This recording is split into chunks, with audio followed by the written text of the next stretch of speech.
Amen?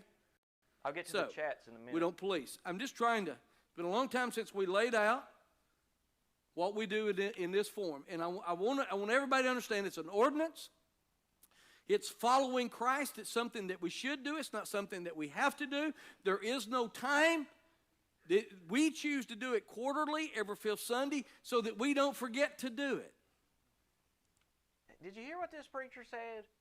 We are going to take the Lord's Supper every fifth Sunday so we don't forget to do it.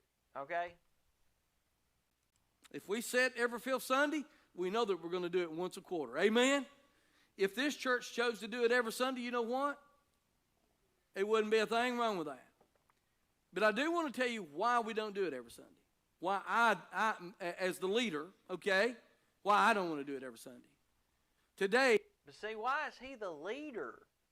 See, it's Christ is the head. Okay, Christ is the head.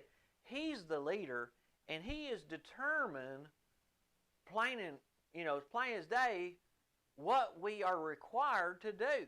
All right? See, but that's what you get with man-made churches. The host service is about what? The Lord's Supper. Listen. You can't do that every Sunday. Let me let you listen. Why I don't want to do it every Sunday. Today, the host service is about what? The Lord's Supper. You can't do that every Sunday. I'm saying I can't make the message every Sunday about the Lord's Supper. I have got to preach on praying. I've got to preach on serving. I've got to preach on sin, right? Well, I will do that here in a minute. But anyways. So I don't want it to just become a part of every service. Did you hear that? His excuse is, I don't want to do the Lord's Supper on each first day of the week because I'd have to preach on it every Sunday. But I actually asked somebody, I said, what do you think about that? And this individual, a teenager, said, well, do they sing every Sunday? And do they preach on singing, about singing every Sunday? That's a good point. But I was actually thinking about giving. Do they give every Sunday? Oh, they give every Sunday. Does he teach the entire lesson every Sunday on giving? See, he's basically saying for you to do something every Sunday, you'd have to preach on it every Sunday. What? And I just couldn't believe I'd heard that. But that is the logic of his argumentation. But the people sitting in the pews are not going to say, well, what about singing? Are you going to preach on singing or giving every Sunday? What about praying?